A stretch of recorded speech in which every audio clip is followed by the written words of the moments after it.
The city of Gardiner, like many places in Maine, is steeped in paper-making history. In the mid-1800s, though, paper Incredible. was made using Almost rags as for like pulp mix. cloth itself. And during that Very time, the sturdy. Civil War caused demand to skyrocket.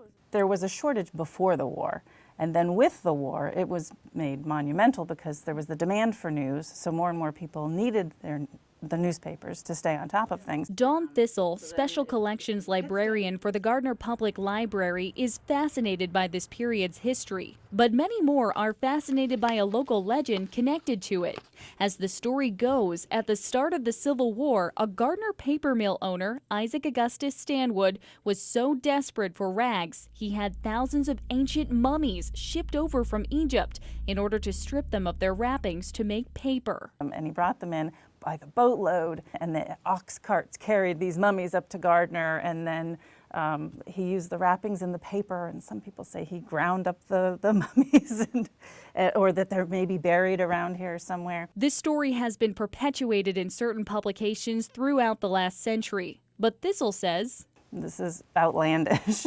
for starters, Stanwood didn't even purchase the mill until late 1865, months after the Civil War ended. After Stanwood died in 1914, the stories about his importing mummies didn't come out until decades later, and from a surprising source. In 1943, his son talked to a paper historian, and for whatever reason spun this yarn about his dad. And the legend was born. Even though Stanwood's son Daniel was barely even 5 years old when his father left the paper industry in 1875. The sad thing about the mummy story is that Stanwood's real story is so much more impactful. He was one of the revolutionaries in the paper-making business, switching from cloth to wood to make pulp, which is how we still make paper today. But there is some truth to this story.